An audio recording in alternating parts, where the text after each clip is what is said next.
This is the new one-dose COVID-19 vaccine from Johnson & Johnson. In early March, more than 6,000 doses were supposed to be shipped to the city of Detroit, Michigan.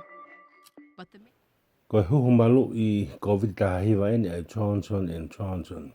He konga ki mua o maasi na elaka hake I he fo huhu malu'i e ono afe na tatonu ke uta ki he city ko ia ko Detroit I Michigan. Ka le ka itali eni he meia o e feitu uni o ne pehe ko huhu malu'i Moderna pe mo e Pfizer a huhu malu'i le leitaha pe te ne fai e mea kotoa ke whakapapau I e mau e kakai hono kolo ai le leitaha.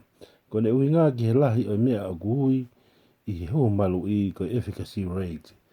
Pe koe malawa ke whakaai e he whaito o ai ola le leitaha ai au whakawhika ai ola koe ni I he huhu malu'i. Aia koe peseti e hiwa nima mo hiwa wha a huhu malu'i o kulau ia koe efficacy rate le lei au pito. Koe efficacy rate ki he Pfizer, Biotech, pe mo e Moderna o fuma o lunga au nau peseti aia koe hiwa wha mo hiwa nima ka koe Johnson & Johnson koe peseti pe ia e ono fulma ono. Pe ka pau te ke sio ki ngahi fika koe ni te ke pehe o kukoviange e ngahi fika koe ni ngahi fika koe e. Ka koe whakamahalo ko ia o kuhala ia.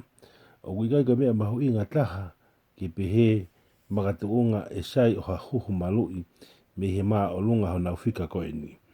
Ke mahino eni e urak fie maa o ke mahino koe haa e vaccine pe huhu malu'i pe koe haa aho nau tau mua. A vaccine's efficacy rate is calculated in large clinical trials when the vaccine is tested on tens of thousands of people. Those people are broken into two groups. Half get the vaccine and half get a placebo. Ko efficacy rate o ha huhu malu'i o fika ia lolotonga hangahi ahi whakakliniki lahi I he taimi o kutesi ai e whaito o I hakakai e toko la wafe. O wahewahe e kakai ko e ni ki he kulupu e ua, wa e ua e taha e huhu aki ahi a ginautolu a vaccini pa koe wa e ua e taha e huhu ahi a ginautolu a placebo.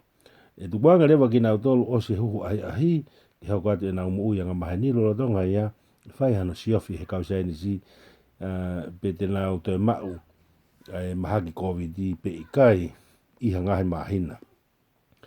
I hono huhu malu'i ahi ko ia whai tok Pfizer Biotech ko whakatara pe na e toko whamano to luafe a kinau tolu ne kau o au ki he ene os.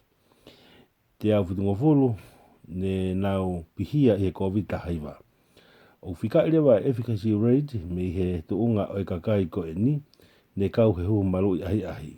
Pe koe whē he ongo kulupu e ua ko e ni ne kau ki ai. Ka pau ko toko te au whitu noa ne puke ne wahe tatau he ongo kulupu o kuhinga eni e ngari te ke kei puke pe o ka ke huhu malu'i o tatau pe ia mo I kai ke huhu malu'i. Koe efficacy rate lewa o e whaitoa ko ia koe fo inoa. Ka pau ko toko te au whitu ngofuru ne puke ne nau he kulupu placebo pea noa pe I kai puke a kinau tolu ne he kulupu vaccini ai ne huhu ake huhu malu'i totonu ko efficacy rate lewa o e whaitoa ko ia koe besete te au.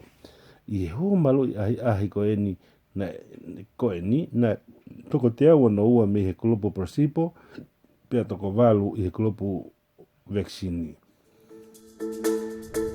Now, this doesn't mean if 100 people are vaccinated, 5 of them will get sick. Instead, that 95% number applies to the individual. O kuhinga eni ko kinau tolu na huhu malu'i ahi ake e vaccini ne pesetia hiwa nima ai matamata he ikai ke nau mau ai Kōviti hiwa. Pea koe peseti pe e nima o kinau tolu te nau mau ai Kōviti. Pea au whika ea efficacy rate I he whaunga tatau. Ka koe huhu malu'i ahi vaccini takitaha e lawa ke whakahoko I atakai o kumatu o ki kehe au pito. Aia, koe taha e ngahi mea ke whakaukau I lahi he ni ko e tausio ke ngahi whikani pea mo taimi ne whakahoko ai e ngahi huhu malu'i ahi. Koe whika whakaaha whuki e nia talu e tō e mahaki whakaauhani I Amerika. Na whai ko tō e huhu malu'i e Moderna I Amerika he taimi sama. Na peisi pe whoki me huhu malu'i ahi e Pfizer Biotech tek i Amerika i taimi tatau. Niango ia ke huhu malu'i ahi a Johnson & Johnson na whakahoko i Amerika i taimi ko mawhola lahiange ai mahagi pe lahiange ai kakai ko nau pihi ai. Pe koe lahi taha e nau huhu malu'i ahi ne whakahoko ia i ngai whanua tau te whita ki South Africa mo Brasila. Pe ie ngai whanua kehe ko e ni i ka ingata he fuma alunga e toko lahi o e puke i he Kōviti ka ni fōtunga kehe e wailasi ko ia i taimi de whai a ono ahi i pe koe tupuanga te whito ia o e puke a ki nau tolu ne kau ki huhu malu'i ahi. Koe mea ia ne hoko i South Africa. Koe lahi taha o ngaahi huhu malu'i ahi a Johnson & Johnson na e whai ia i he fōtunga kehe o e wailasi i kai koe olisi nolo na i Amerika he taimi na e sama. Pe tuku kehe ia na i kei malawa pe ke mātua ki lahi i le whakasisi e pipihi e Kōviti.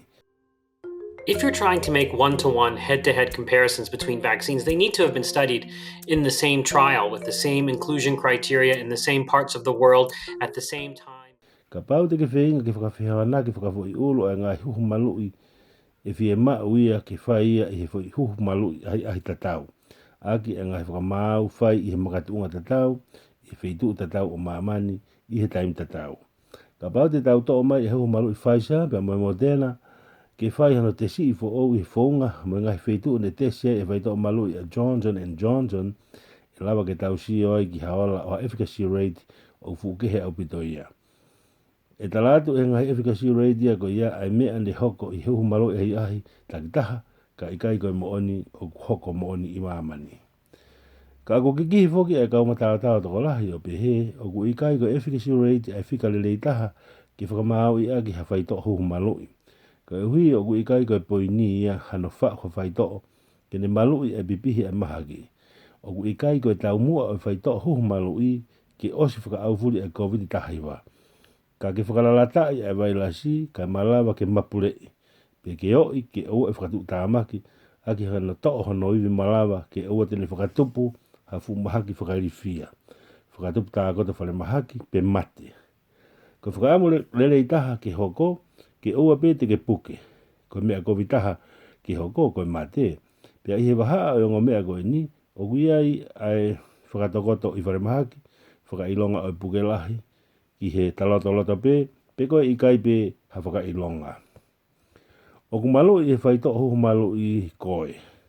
Ka i hona mo ni o ku ikai koe taumua tonia huhu malu'i Kōviti tahiwa. Koe taumua ke o atu ki hasino ha malu'i whiunga ke ne taofi e ngahi whainga maaria koe ni.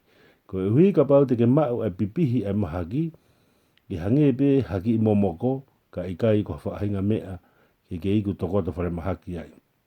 I ngāhi huhu malu'i ahi kotoa koe ni lolotonga le tākota whare mahaki hani ihi o ki nautolu ne huhu ahi ake e Brasipo pe mate me he Kōviti tahiwa na ikai hataha he ka huhu malu'i kakato aki a vaccine i ahi koe ni na e tokoto whare mahaki pe mate me he Kōviti tahiwa.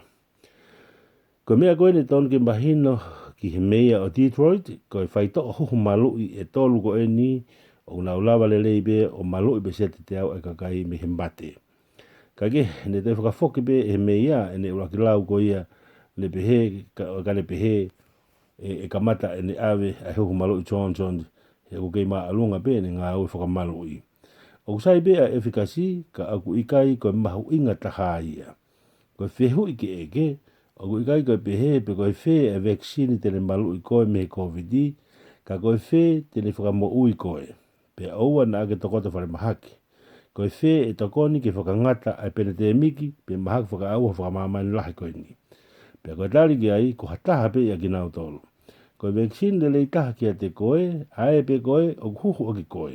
Pe koe huhu kotoa o huhu i ki nima o hataha, ko e nau whakawhi ai pe ia ki tokoni ke whakangata ai mahaki whakaaua whakamamani koe ni.